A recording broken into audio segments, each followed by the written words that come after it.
요한계시록 20장 6절 말씀입니다.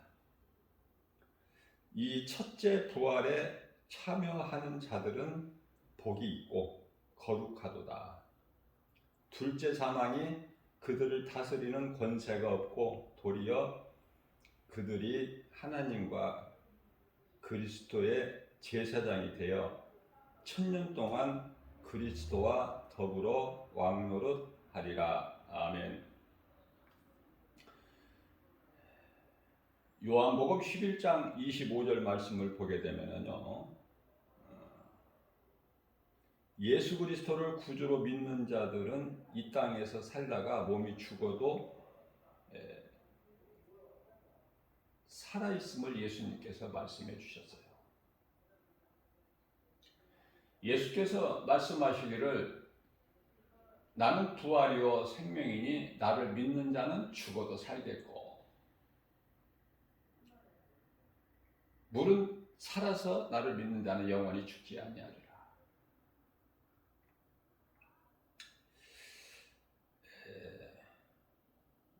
몸은 죽어서요 땅의 흙으로 돌아가지만 영혼은 낙원에서 잠을 자는 거예요. 먼저 믿음으로 살다가 죽은 믿음의 선진들이나 또 지금 이 시대를 사는 우리 믿는 자들 또한 낙원으로 가게 되는 것이죠. 몸이 죽는 순간에. 그래서 나사로가 죽었을 때도 예수님께서 내 친구 나사로가 잠들었도다. 그렇게 말씀하신 거예요. 요한계시록에 기록된 말씀은 많은 사람들이 어렵다고 그래요. 어려울 수밖에 없는 것은 사도 요한이 그것을 본 것을 글로서 나타내려니까 어려운 거예요. 눈으로 본 것을.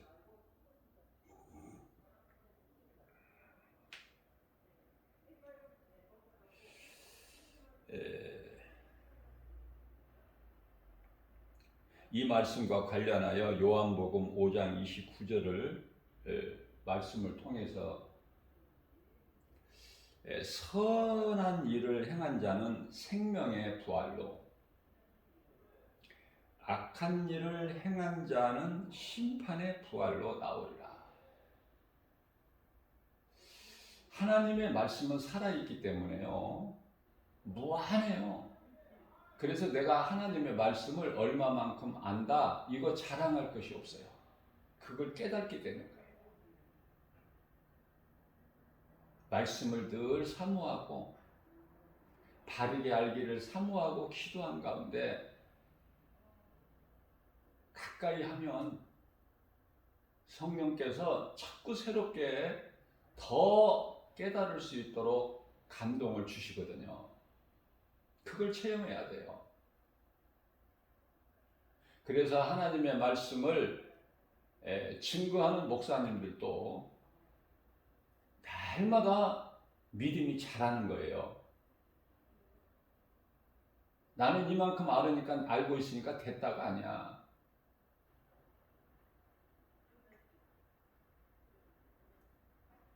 빌립보서 3장 12절에서 14절까지 말씀을 보게 되면 사도 바울이 나는 이미 얻었담도 아니요 다 이루었담도 아니라 예수 그리스도에 잡힌 바 되어 어떻게 해요? 뒤의 것을 잊어버리고 예수님만 바라보고 나아가는 거 아닙니까? 그 말씀 붙잡고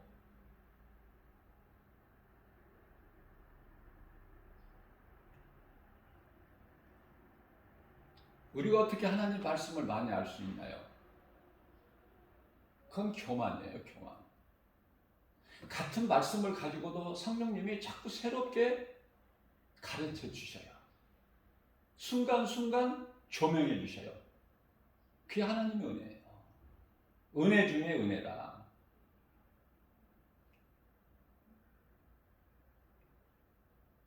저는 요한계시록 20장 6절에 나오는 첫째 부활, 그리고 요한복음 5장 29절에 나오는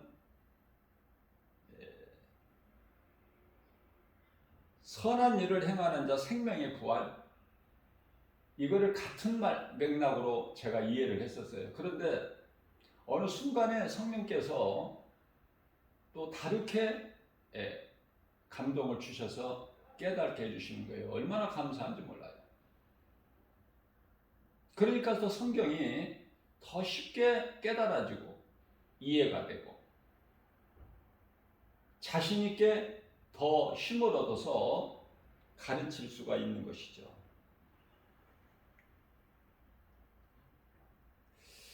우리가 쉽게 이해를 하기 위해서는 우리 예수님께서 십자가에 성금요일 날 오전 9시에 달리셔서 오후 3시에 이제 숨을 거두시고 영원히 떠나시잖아요. 그때 어때요? 하늘이 요동하고 땅에는 지진이 있고 무덤이 열려버리죠. 그러한 그 광경에 대해서 말씀해 주시잖아요. 이 말씀과 전부 연결이 되는 거야. 깨닫고 보니까. 뭐 그 무덤이 열리는 것은 무슨 상징이니 뭐 이렇게 뭐 여러 가지로 해석들을 하는데요. 무슨 말씀이냐면은 믿음으로 살다가 먼저 죽은 자들이나 이후에 죽은 자들은요 전부 낙원으로 갑니다. 낙원에서 이제 예수님 공중 재림하실 때까지 잠을 자는 거야. 그래서 살아있는 거 아닙니까? 잠잔다는 것은. 그죠? 죽은 자가 어떻게 깨어나요? 어떻게 죽은 자를 잠잔다 그렇게 말씀하십니까? 예수님께서. 그게 잠을 자고 있는 거예요. 낙원에서.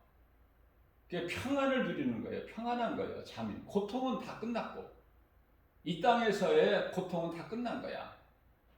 편안하게 잠을 자다가 예수님이 공중으로 재림하실 때 주의 호령 소리와 천사장의 나팔 소리와 함께 이제 깨어나서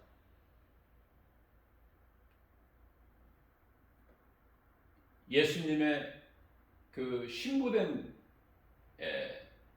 믿음으로 주님 말씀 지키고 믿음으로 살다가 목배임을 당한 자들, 순교자들, 그들은 이제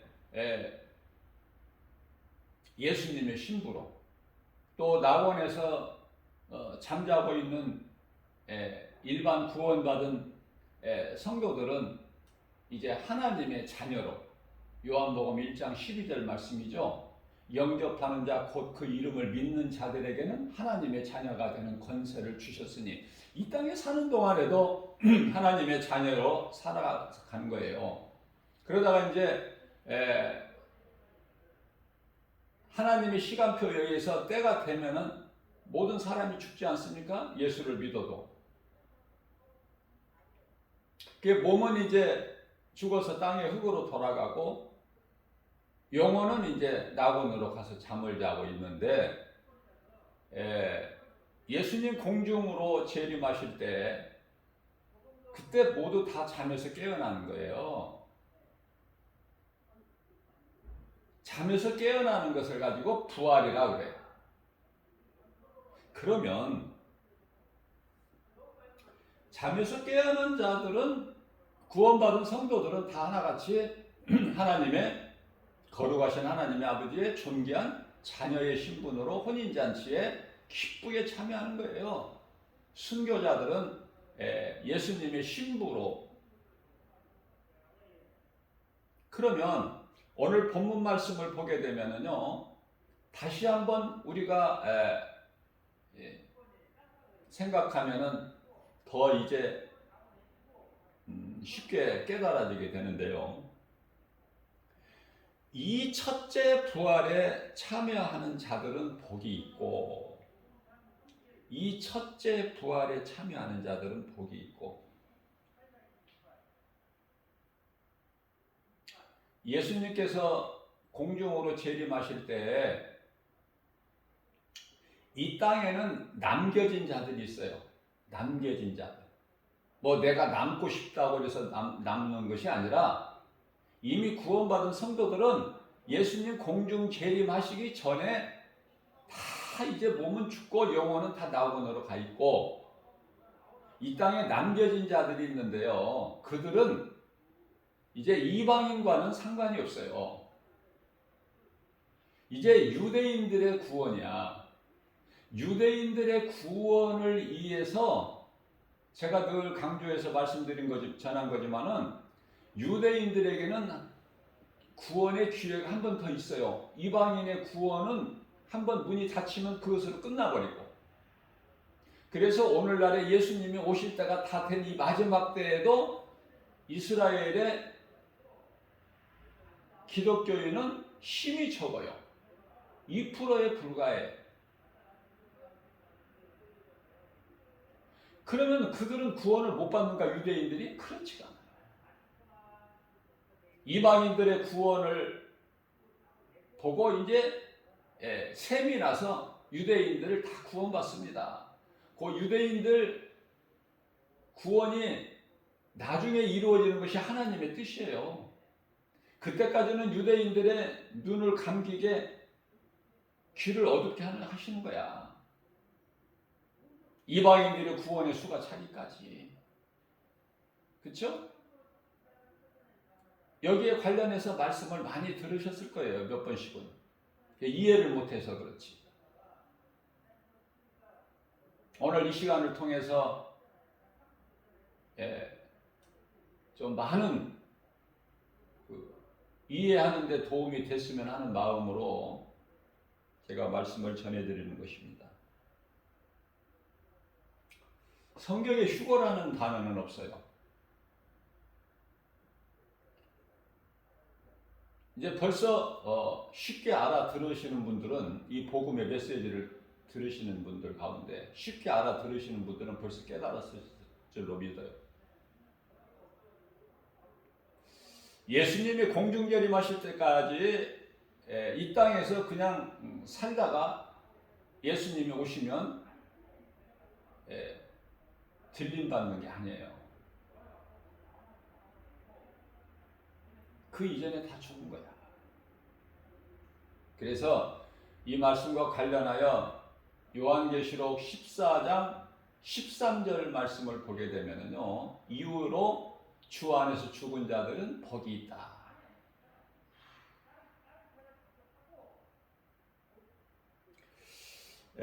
요한계시록 20장 6절에 이 첫째 부활에 참여하는 자들은 복이 있다고, 복이 있고 거룩하도다, 이렇게 말씀하시는데요.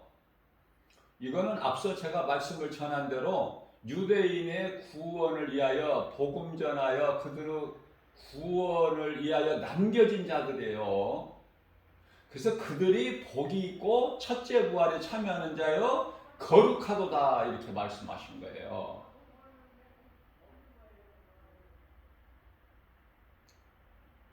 그래서 이 구원이 한순간이죠. 제가 또 다음에 기회가 되면은 설교를 통해서 말씀을 전하겠지만은, 구원은요, 한순간입니다. 구원받는데 시간 걸리지 않아요. 순간적으로 이루어져, 구원은. 그러나 시간이 걸리는 것은 성결이야. 우리가 이 구원은 받았지만은 성결은 우리가 일평생 끝까지, 성결은 계속 우리가 원하고 성결해지기를 힘쓰고 나가는 거예요. 하나님 말씀을 따라서. 성결해진다는 것은 하나님의 말씀으로, 예수의 피로 자꾸 내가 깨끗해지는 거 아닙니까? 그러면은 탐심과 정욕을 십자가에 못 박는 거예요. 언제? 날마다. 언제까지? 날마다.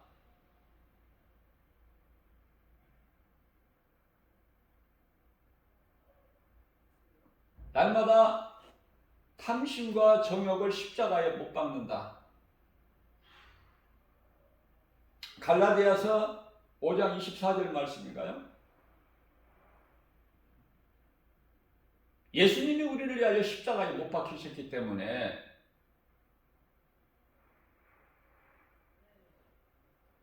우리에게는 그리스도 십자가 같이 좋은 게 없어. 그리스도께서 십자가에서 마귀를 멸하시고 우리를 구원하시는 계획하셨던 모든 문제를 해결해 버리셨다. 그 십자가가 믿는 저와 여러분들 모든 성도들 마음속에 들어와 있어야 돼요. 십자가가 교회에 있는 게 아니야.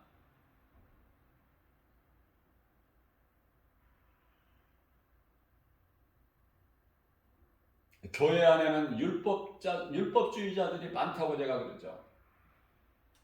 내가 하려고 내 힘으로. 그게 바로 율법주의자야.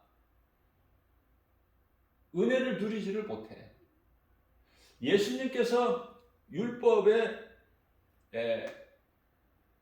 마침표가 된다고 말씀하셨어요.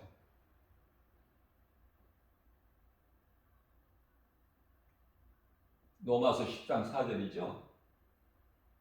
그런데요, 히브리서 10장 1절 말씀을 보게 되면 율법은 장차 올 좋은 일의 형상이요, 참이 아니라 형상. 율법은 제가 늘 강조해서 말씀 전하지만 율법에는 구원도 없고 구원이 없는 것은 긍휼이나 용서가 없기 때문에 그래요. 긍휼이나 용서가 없다. 그래서 구원이 없는 거예요, 율법에는. 그럼에도 불구하고 율법을 하나님께서 우리에게 주신 것은, 모세를 통해서 주신 것은, 율법은 유대인들에게 주신 거예요. 이방인들에게 율법이 있습니까? 그래서 이스라엘에게 너희는 내 백성이니 너희는 이렇게 하라. 248가지.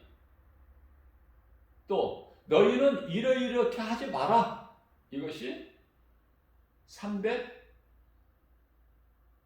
365가지. 그래서 합해서 613이죠. 모든 율법이. 그거를 이제 압축해서 모세를 통해서 주신 것이 십계명 아닙니까?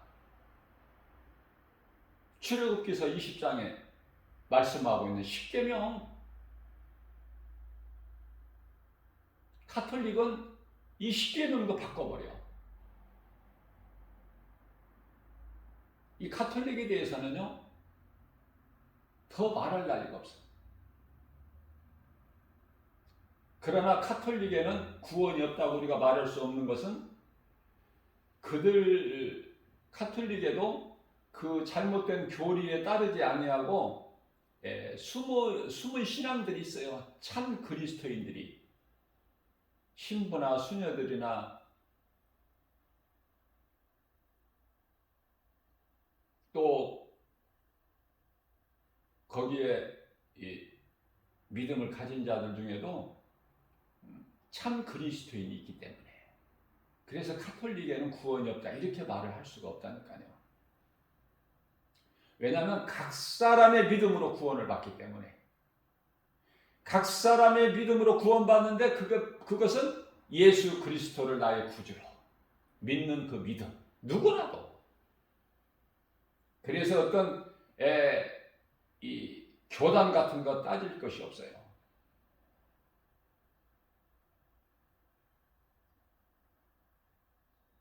예수님께서 왜 인간으로 오셨는가?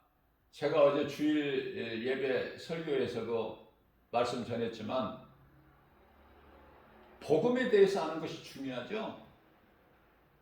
왜 예수 그리스도께서 왜 인간으로 오셔야 되는가? 오셔야만이 됐는가?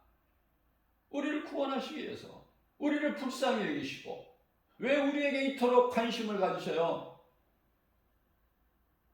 시편의 8편 4절에서 다윗이 고백한 것처럼 사람이 무엇이기에, 인자가 자기 자신을 가리키면서 다윗이 인자가 무엇이기에 이토록 나를 생각하시나이까? 하나님을 알고 은혜와 사랑에 감사하면 감사할수록, 깨달을수록 나는 지극히 작은 자고 하나님은 말로 형용할 수 없이 거룩하시고 높으시고 크시고 위대하시고, 그 하나님이 나 같은 벌레 같은, 이사야서 41장 14절에 지렁이 같은 너 야곱아 그러시잖아요. 벌레 같은 나 같은 존재를 하나님께서 이렇게 긍휼히 여기시고 관심을 가지시고 생각하시고 높여주시고 귀하게 여기시고, 왜 그러실까? 하나님의 형상과 모양대로 지으셨잖아. 하나님이 낳으셨잖아요. 우리 한 사람 한 사람을 창세전에 택하시고, 에베소서 1장 4절 말씀에 생각해 보자고요. 부모가 자기가 낳은 자녀 몸에 장애가 있고 뭐 좀 인물이 좀 못나고 뭐가 부족하다고 자녀 아니에요? 버립니까? 그 부족하게 태어난 자녀에게 더 사랑이 가잖아.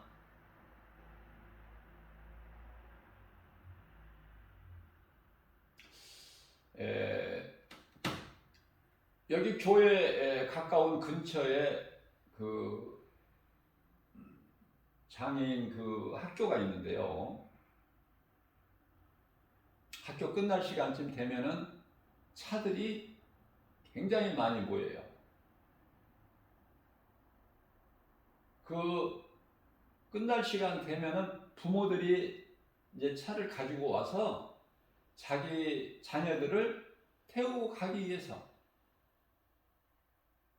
부모들은 다 건강해요. 정상적이고. 그런데 왜 건강한 부모 속에서 그러한 장애를 가진 자녀들이 태어났을까? 하나님만 아시죠. 우리가 어떻게 알아요?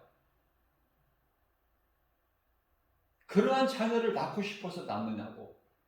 그래서 우리는 그 약한 자, 몸이 불편한 자들을 우리는 어떻게 해야 돼요? 돌봐야 되는 거예요. 무시하지 말고. 그 장애를 가진 자녀들을 낳은 부모의 마음은 어떻겠어요? 우리 예수님께서 마태복음 9장 12절에서 13절 말씀을 통해서 건강한 자에게는 의사가 필요 없음 같이 나는 의인을 부르러 온 것이 아니라 죄인을 부르러 왔다, 이렇게 말씀하셔요. 예수님의 관심은 죄인이라니까. 그런데 내가 죄가 없다, 나는 착하고 선하고 나는 깨끗하다. 자, 그렇게 생각하고 말하는 사람은 예수님과 아무 상관이 없는 거예요. 예수님과 아무 상관이 없는 인생은 얼마나 불쌍합니까? 응?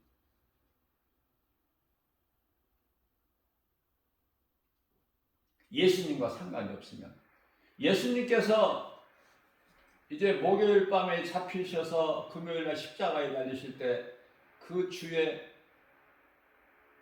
아니 그날에 목요일 밤에 성만찬을 제자들에게 베풀어 주시고 제자들의 발을 씻겨 주시잖아요. 친히. 예수님은 섬기러 오시지 않으셨잖아요. 제자들의 발까지도 사랑으로 씻어 주셔. 이제 몇 시간 후면은 그 사랑으로 십자가에 우리 죄로 담당하시는데, 십자가를, 그 고난을. 그런데 발을 씻겨주실 때 베드로가 안 씻으려고. 어떻게 예수님께서, 귀하신 거룩하신 예수님께서 어떻게 나 같은 죄인의 발을 씻겨주신다는 것입니까? 이게 옳습니까? 그럴 때 예수님께서 네가 나로 하여금 씻어지지 아니하면은 너는 나와 상관이 없다. 그러실 때 베드로가 주여 그러하시면 나의 얼굴도 씻겨주세요.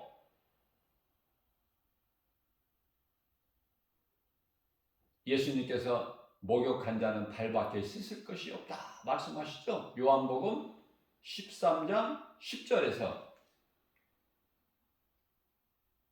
예수님과 상관이 없으면 그거는 사망이야. 그죠? 그렇기 때문에 예수님과 내가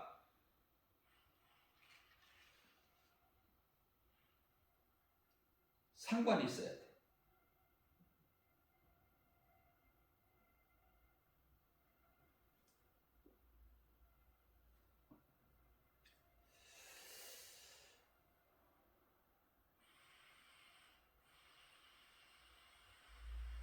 예수님의 은혜 아니면 우리는 영원한 사망이기 때문에.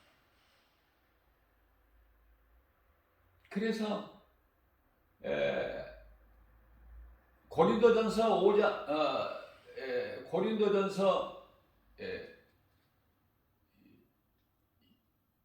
15장 31절이죠. 나는 날마다 십자가에 죽노라. 날마다.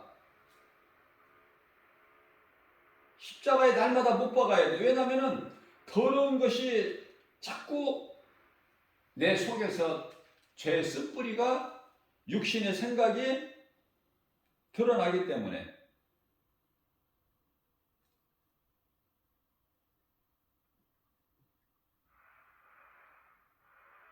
사도 바울은 날마다 죽는다는 거예요. 우리는요? 우리는 사도 바울보다 더 믿음이 좋아요? 그래서 안 죽어요? 안 죽어도 되나요? 하나님의 말씀을, 은혜를 깨달으면 깨달을수록 날마다 그 십자가에, 그리스도 십자가에 자꾸 참여하는 거야. 우리는 그리스도께서 십자가에 달리신 것이 나의 죽음이 되어야 된다니까.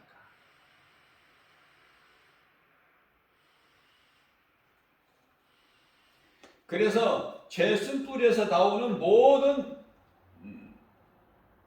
탐심과 정욕이죠. 탐심과 정욕 안에 다 들어있어요. 음란도 들어있고 모든 죄악이, 죄성, 악성, 독성이. 그래서 앞서 말씀 전한 대로 갈라디아서 5장 24절에서 사도 바울이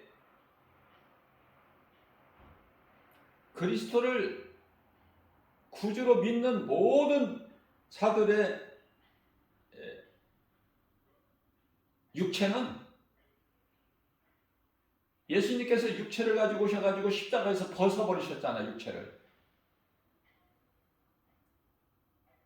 그것은 우리 영을 살리시기 위해서.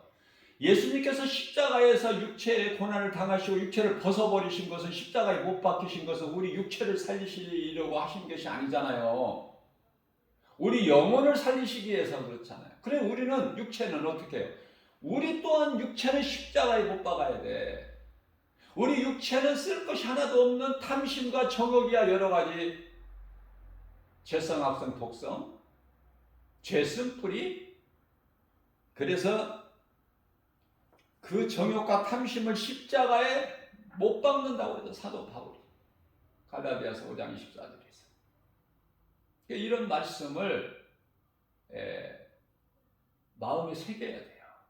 마음에 새긴다는 것은 암송해서 묵상을 해야 돼요. 그래야 내가 이 어려운 이 세상을 지나는 동안에 위로가 되고 힘을 얻어요.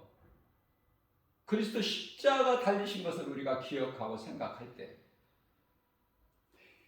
십자가 고난보다 더 큰 것은 없기 때문에 우리가 아무리 어떠한 고난이 있다고 해도 그래서 욥은 그 믿음으로 나가는 거예요. 모든 것을 잃어버렸지만은 몸까지 병들어가지고 숨만 쉬고 있는 상태에서 그 어떠한 친구들이 왔어도 아무런 위로가 도움이 안 돼. 하나님만 생각한 거예요. 그러면 욥이 하나님을 보았나요? 그리스도 오시기 전에 구약 시대를 살아온 욥이 동방의 그 우스 땅의 동방의 부자 욥이 하나님을 보았느냐고요. 여호와 이름을 믿은 거야. 그런데 이게 왜 논해입니까? 2000년 전에 그리스도께서 이 땅에 인간의 몸을 입고 오셨잖아. 이것을 보고 성육신이다 그래. 하나님이 인간으로 오셨다. 이게 성육신. 이게 이제 복음 가운데 하나예요. 첫째가 성육신, 하나님이 인간으로 오셨다. 그러면 둘째는 그 하나님께서 인간으로 오신 하나님께서 그리스도께서 십자가에 달리셨다. 우리의 저주를 다 담당하시고 우리의 죄와 허물로 십자가에 달리셨다. 이게 두 번째. 복음 중에 두 번째. 세 번째는 뭐예요? 고린도전서 15장 4절에 성경대로 장사 지낸 바 되셨다가 제3일 만에 살아나셨다. 이것이 복음 중에 세 번째. 그리고 살아나신 예수님께서 고린도전서 15장 20절에 모든 믿는 자들 성도들에게 부활의 첫 열매가 되어주셨고 그리고 제자들에게 여러 번 보이시다가 뭐 10번, 11번이 될 수 있겠지만은 제자들에게 보이신 것이 뭐 그 숫자가 그렇게 중요합니까? 10번이든 11번이든 보이시고 이제 40일째 되는 날 강남산에서 500명 믿는 자들 보는 가운데 하늘로 올라가셨잖아.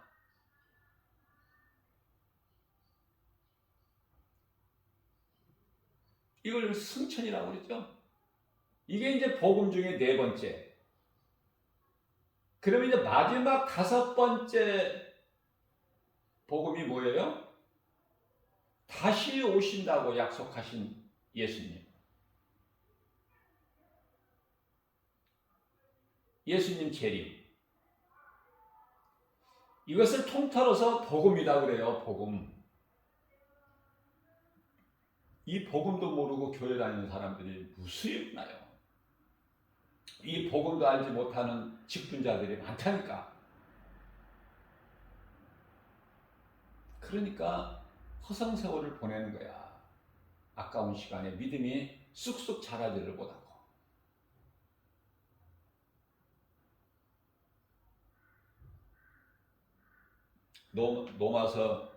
히브리서 10장 4절에서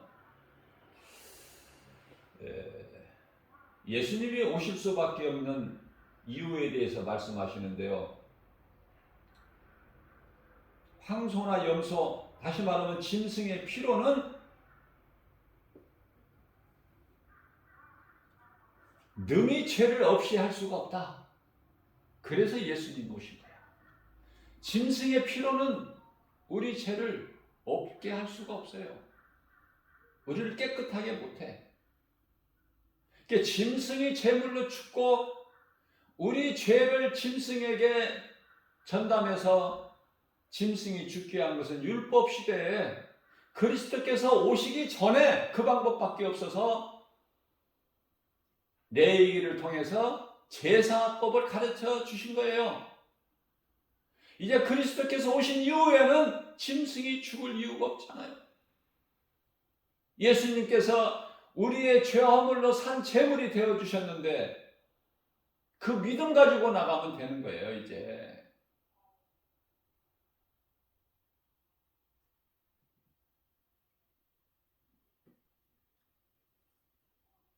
그래서 이 첫째 부활이 요한계시록 20장 6절에 말씀하고 있는 첫째 부활에 참여하는 자들은 복이 있고 거룩하도다. 이것은 일반 성도들이 아니라 유대인 구원을 위하여 복음 전하는 자로 남겨진 자들이 유대인들에게 복음 전하고 그 사명을 감당하고 다 목배임을 당하여 그 순교자들의 이제 그리스도께서 공중 재림하실 때 휴거되는 거예요. 들림 받는 거예요.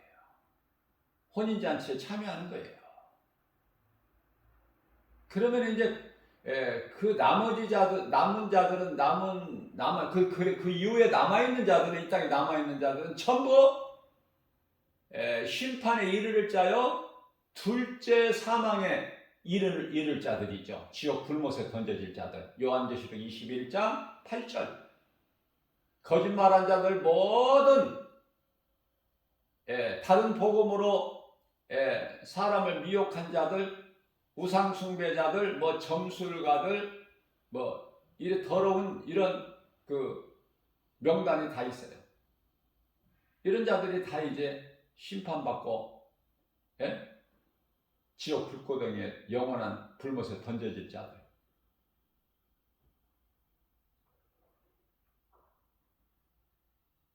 그래서 앞서 말씀 전한 대로 다시 한번 내가 반복하면 이해를 돕기 위해서 여기서 첫째 부활이라고 요한계시록에서 말씀하시는 것은 유대인들 구원에 위하여 복음 전하는 자로 남겨진 자들이구나. 그들은 다 하나같이 이제 목배임을 당하고 들려지는구나. 그리고 요한복음 5장 29절에서 나오는 생명의 부활.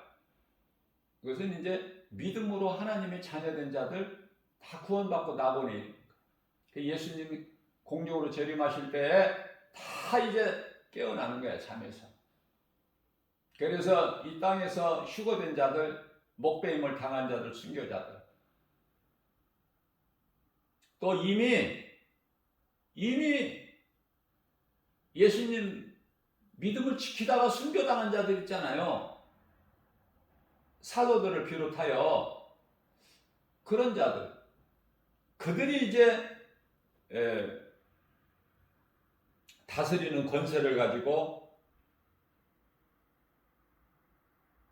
천년 동안 이 땅에서 왕노릇하리라. 예수님과 함께.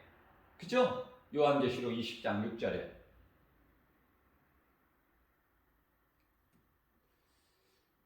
또 영원한 나라 천국에서 영원토록 다스리는 지도자들이 되는 거예요. 아무나 그냥 지도자가 되는 게 아니라 구원받은 성도들이 다 지도자가 되고 다 왕노릇하고 다스린다면 누구를 다스릴 거야? 없는데 누구를 다스려?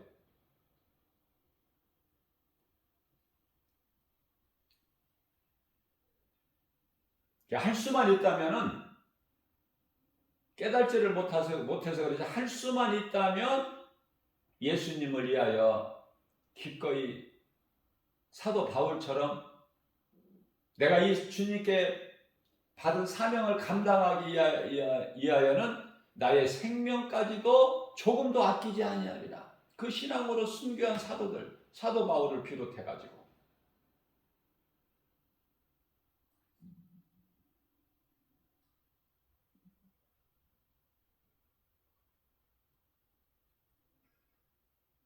사도 바울보다 더 큰 상 받은 사람 없어요. 이 말씀이 생각이 나는데요. 먼저 된 자가 나중되고 나중된 자가 먼저 돼. 이 말씀이 좋아요. 사도 바울은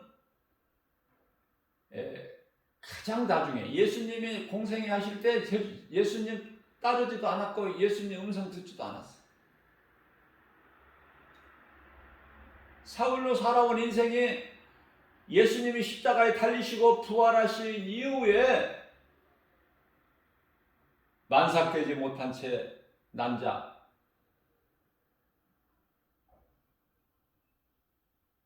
만삭되지 못한 채 태어난 자 같은 자기에게도 나에게도 예수님이 찾아오셨다는 말입니까? 그게 사울은 뒤집어져 버리는 거예요. 부활하신 예수님을 다메섹 도상에서 만날 때 그 순간에, 그것도 예수 믿는 무리들이 다메섹에 있다고 그래서 그들을 지금 잡으러 가는 거야. 그 길에 예수님을 만난다. 뒤집어져 버려. 인생이 역전돼. 사울이 바울로.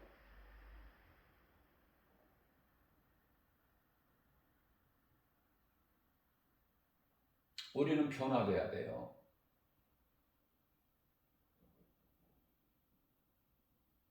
그렇다면은 지금까지 들은 말씀으로 우리 마음의 결단은 이 땅에 어떻게 사느냐가 중요한 거 아닙니까? 사는 동안에 어떻게 사느냐에 따라서 영원한 천국에서 그 위치가 달라지기 때문에 그저 그냥 믿음으로 구원만 받을 것인지 아니면은 정말 상 주시는 하나님을 의심치 않고 믿음으로 그 상 받는 일에 할 수만 있는 대로 내가 몸이 살아있는 동안에 순교는 못할지라도 예수님이 기뻐하시는 삶을 살아야 될 거 아니냐 그 말이에요. 그것이 예배와 전도예요. 죽기까지 하나님을 예배하고, 예배가 중요한 것은 말씀과 기도와 찬송이 있기 때문에, 또 내 몸을 내 이웃을 내 몸같이 사랑하라. 그 이웃사랑, 그게 전도야. 이웃의 영혼을 불쌍히 여기고, 나 같은 자도 하나님의 긍휼로 구원을 얻었는데 내가 어떻게 복음을 안 전해? 하나님의 말씀이 믿어지고 하나님이 기뻐하신 뜻이라는 것이 깨달아질 때 어떻게 가만히 모른 척하고 있을 수가 있느냐 그 말이에요. 내 속에 빛이 있다면, 요한복음 12장 36절에서 예수께서 말씀하시기를 너희 가운데 아직 빛이 있으니 빛이 있을 동안에 그 빛을 믿으라. 그리하면 너희가 빛의 아들이 되리니.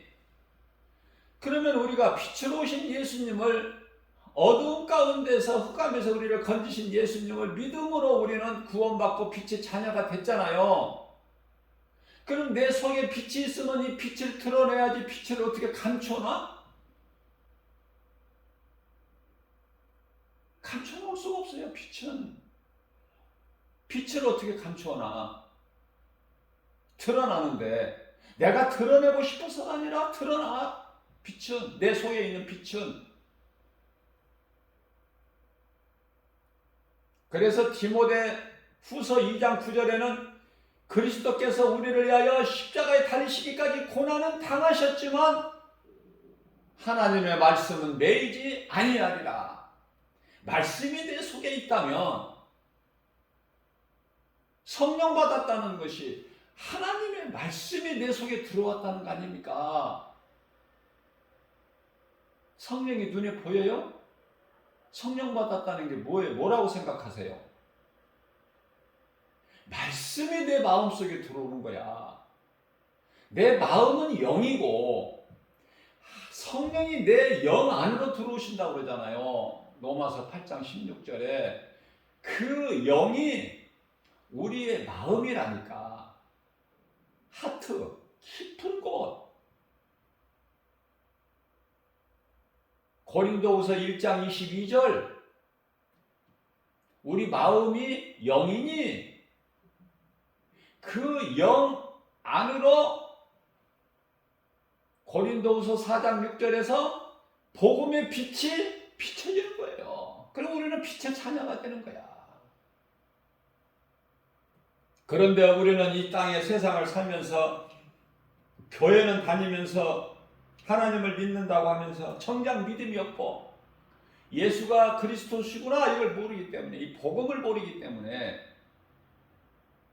빛과 어둠조차도 구별도 못하고 진리와 거짓조차도 분별을 못해요.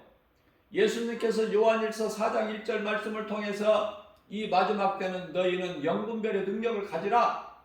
영분별의 능력이 있어야 누가 나를 미혹할 때 이놈이 거짓말하는 도둑놈인지 사기꾼인지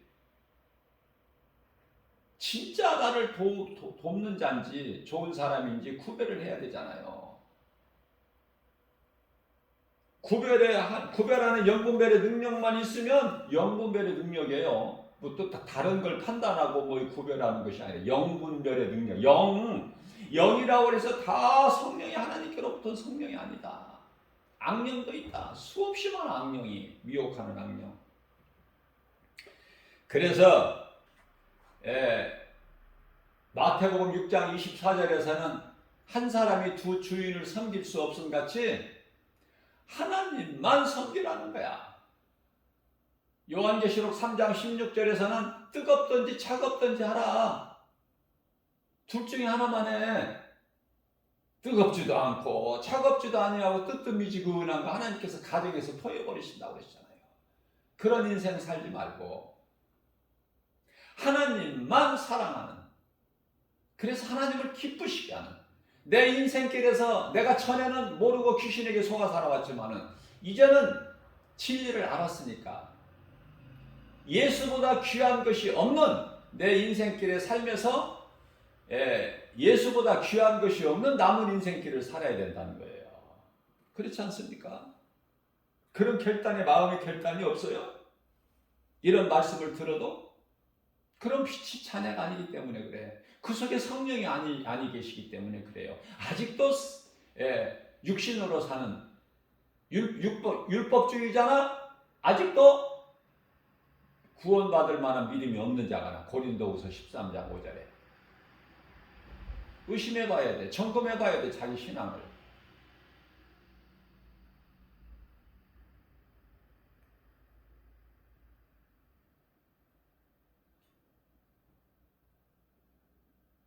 하나님의 말씀을 들을 때 성령이 임해요.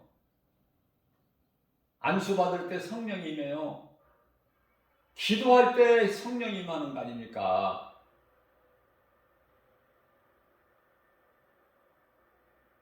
찬송 부를 때 성령이 임해. 성경적으로 다 말씀 전할 수는 없지만은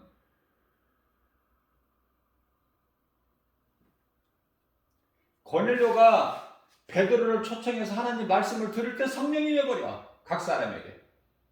오순절 마가다락방에 하나님 말씀에 순종하여 성령 받기를 기도할 때 성령이 임해버려. 사도 바울에게 베드로에게 안수받을 때 성령이 임해버려. 성령이 무엇인지도 알지도 못하는 에베소 교회 성도들이. 성령 임하니 그들이 12사람쯤 되니라. 사도행전 10장 44절에서도 베드로가 하나님의 말씀을 전할 때 모든 사람에게 성령이 임해버려.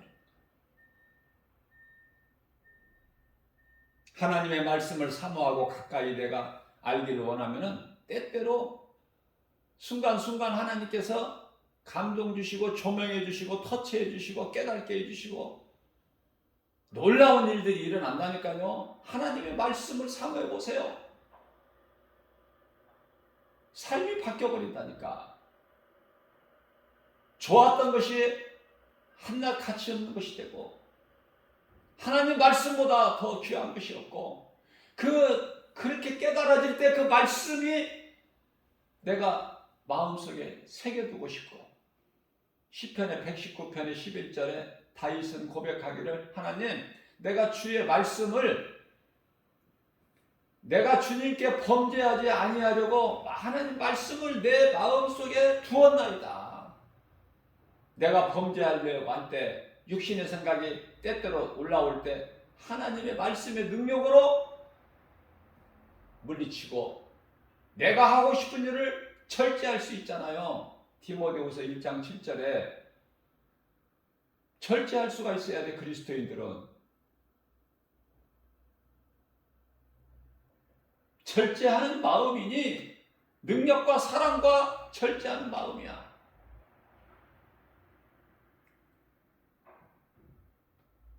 예수님께서 오늘 이 마지막 때를 사는 저와 여러분들에게 시험에 들지 않도록 깨어 기도하라. 마태복음 26장 41절에서 시험에 들지 않도록 깨어 기도하라. 영적인 잠 자지 말고 깨어 있어. 말씀과 기도로.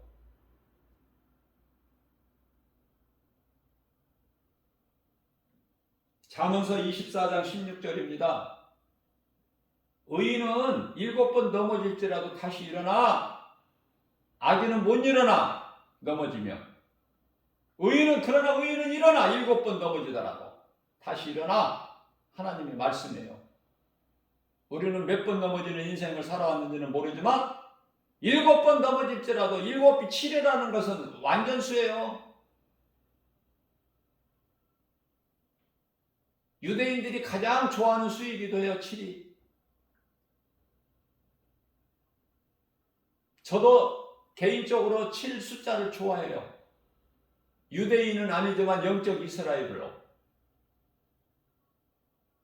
하나님이 좋아하시고 기뻐하신 것은 나는 다 좋아. 우리가 이 3이라는 숫자는 하나님의 수예요. 성부, 성자, 성령. 3이 하나님이 3. 저는 3이 좋아. 또 7도 좋고. 또 10이라는 숫자도 좋아요. 충만한 수야, 10이라는 것은. 나머지 다른 수, 성경적이지 않은 다른 수보다 좋다고 말해요. 다른 수는 나쁘다는 뜻이 아니라 괜히 좋아. 3이나 7이나 10이.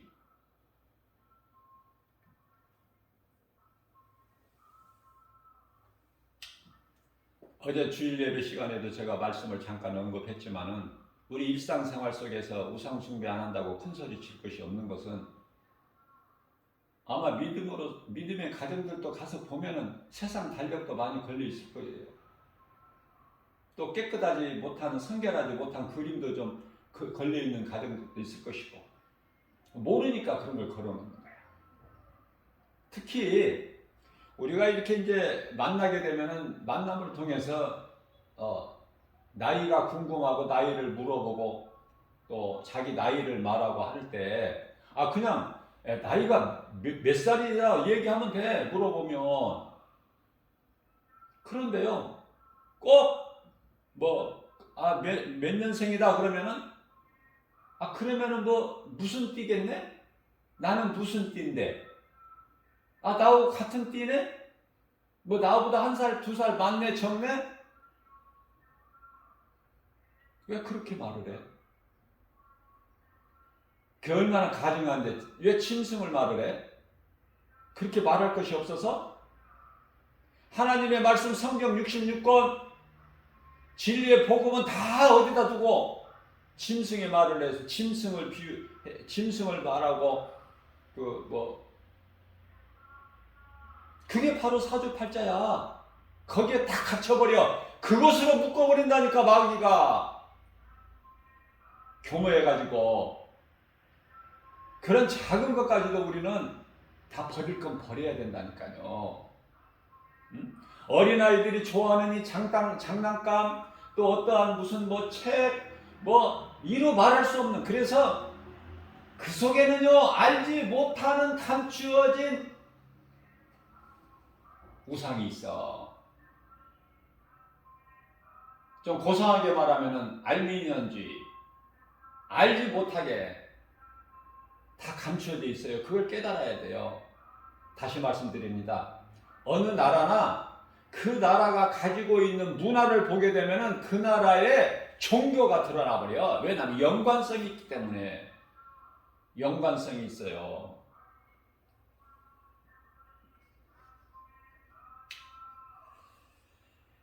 하나님의 말씀을 농담으로 여기지 말고 창세기서 19장 14절이죠.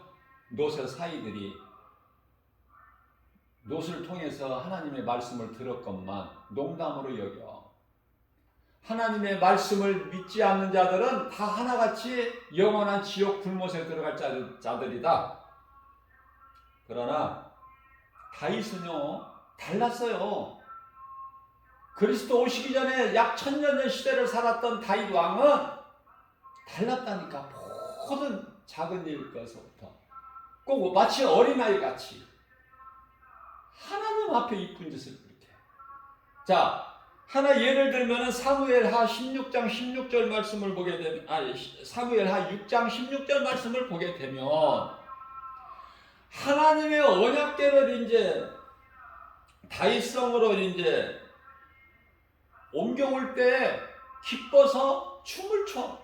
춤을 추다가 바지가 그냥 벗어져 버린 거야. 당시의 옷은요 벗어지면 그만이야. 없어. 오늘날 같은 옷과 달라. 그런데 이것을 왕궁의 그 창문으로 통해서 본 그 안에 사울 왕의 딸 미갈이 그걸 보고 업신여긴 거야, 마음에. 왕이 돼가지고 채통 없이 그게 뭐 하는 것이냐. 그 한마디 했는데 마음에 그런 하나님 그 업신여긴 그 마음을 가졌을 뿐인데 하나님께서는 모르시는 게 없어. 우리 마음속까지 다 깨뜨려 보셔요. 그죠? 하나님 앞에 감추려고 하지 마세요. 변명하지 말고 회개하면 돼. 타말이 아니라 그 미갈이 회개했다는 말씀 없어. 그 마음에 업신여겼더라. 다윗이 하나님 앞에 기뻐해서 언약궤를 이제 성으로 모셔올 때 옮겨올 때 기뻐서 덩실덩실 춤을 춰다가 바지가 벗어졌는데 그 광경을 본 미갈이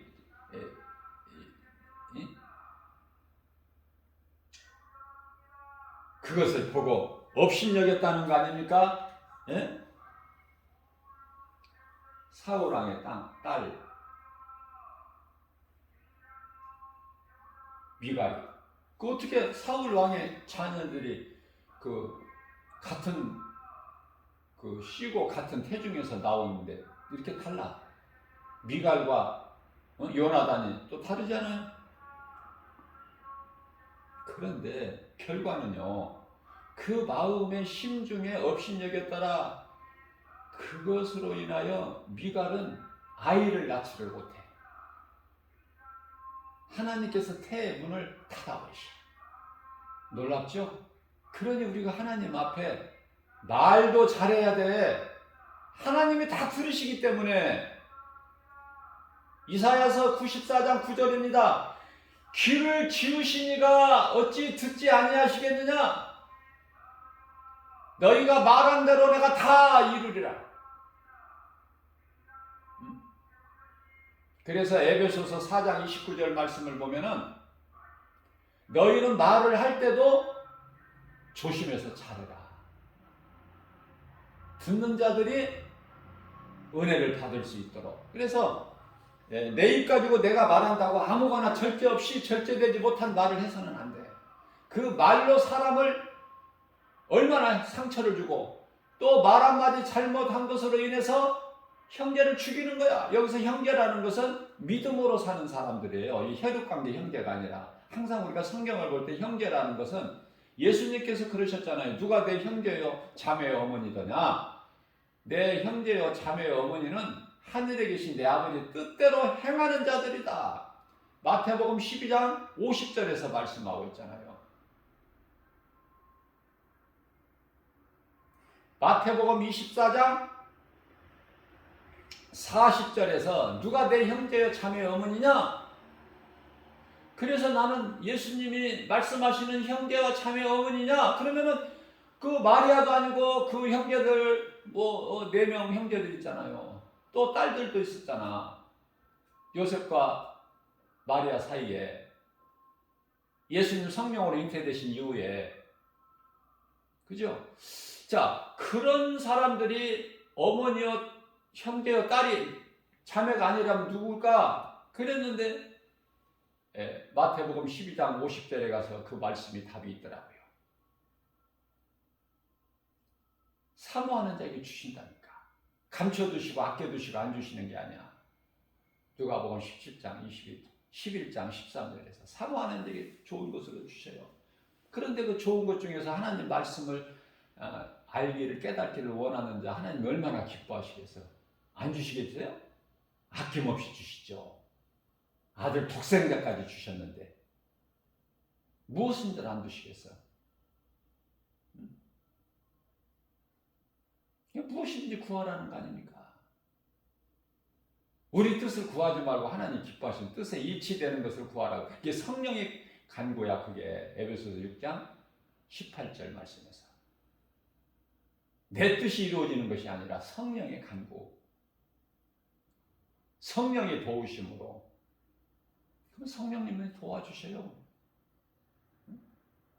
로마서 8장 26절에 우리는 연약해서 마땅히 기도할 바를 알지를 못하는 우리 기도를 성령님이 도와주신다고 그러잖아. 우리가 성령님을 의지하기만 하면.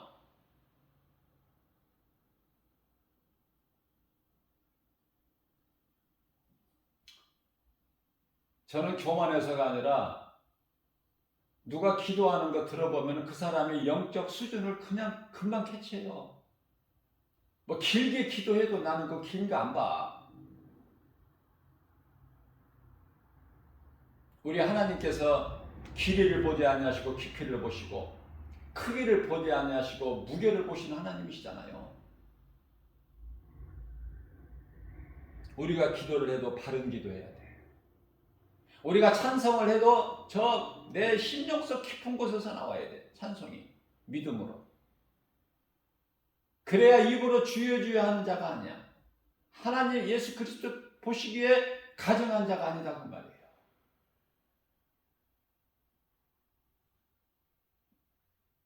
오늘 제가 이 짧은 시간 동안이지만은 이 전한 말씀으로 좀 그동안에 어려웠던 것이 좀 막혔던 것이 해결되고 매였던 것이 풀어지는, 그래서 기쁨으로 주님을 더 찬송하고 하나님 말씀 붙잡고 더 가까이 나아가는 저와 여러분들 되시기를 주님의 이름으로 축복합니다.